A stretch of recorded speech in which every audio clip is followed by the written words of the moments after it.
Hi there, my name is Laura Cropper, and I am an elementary STEM coach at Manheim Central School District in Manheim, Pennsylvania. ITA reached out to me to share with you in a quick informal video some ways that I am engaging learners during this unprecedented time through social media platforms. Last week was our first week where school was not in session, and my main goal was that I wanted my learners to know that I was still here and able to interact with them, even if it was not in the traditional classroom setting. So I wanted to interact and engage them in different ways while still practicing those 4 C's that we stress in our STEM room: critical thinking, collaboration, creativity, and communication. I wanted to find activities that would allow them to do that, but also not be a burden to their family members, as I know that they're navigating these uncharted waters as well. So the very first thing that I did was I found images of different objects magnified to a certain extent underneath a microscope.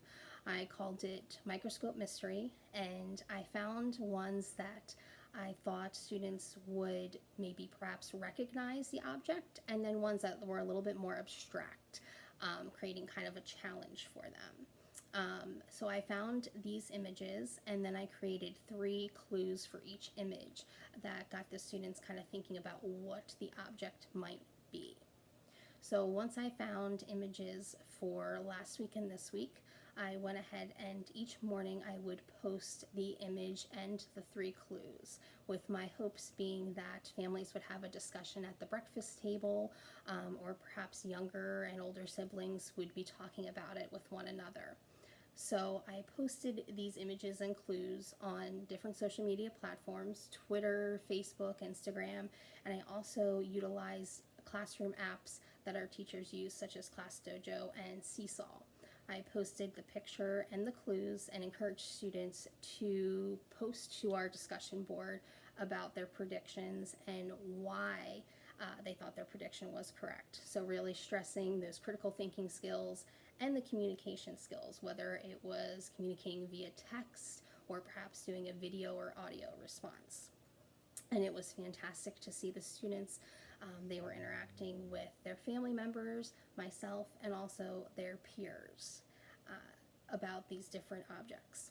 I would then post the answer to the microscope mystery in the afternoon on those same digital platforms, allowing students to see if their prediction was correct, and then also providing them with a fun fact.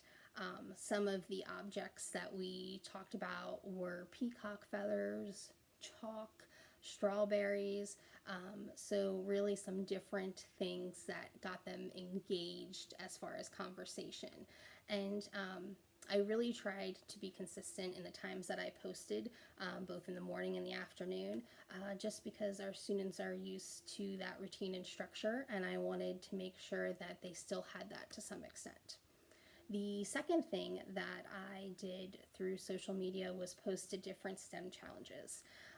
Obviously, when I was looking for these different STEM challenges, I wanted them to be low key, low maintenance, very few materials, as I know parents are not able to run out to the stores at this time to get different things. So each day was a theme for these STEM challenges, and I created a choice board, so to speak, of these different themed STEM challenges. And I wanted learners to be able to choose which one they were really excited about.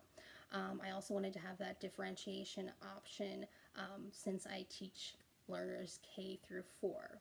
So for example, one of our STEM challenges, the choice board last week, pertained to all different types of STEM challenges that had to do with paper plates, an object that is readily available around the house, and the only other tools that they would need are glue, tape, scissors, just common everyday tools that you would find around the house, not something you have to go out and get. And these STEM challenges could vary depending on the grade level, and had some extension options. For example, one of the STEM challenges was that learners had to create a paper plate basket, and then they had to see how much weight their basket could hold. One way that learners were challenged with this was maybe you had to create it with only one paper plate. It then led to some great discussions because we were looking and seeing how learners measured their weight. Did they measure it in grams? Did they measure it in pounds? How can we convert those back and forth? So really not only touching upon the engineering by design process through the STEM challenge, but also some of those common core standards for our content areas like math and science. My overall goal during this time, as I stated in the beginning, was I just wanted to interact and engage with my learners and provide parents with some way that they can have meaningful learning experiences with their kiddos and not feel like they need to go out and look for additional resources outside of their home. My advice to all of us during this time is we very often ask our learners to take risks and to think outside the box. So for me, I'm just looking at this as a new challenge for myself that I know that all of my educational colleagues are capable of rising to. So stay happy, stay healthy, and keep on STEMming.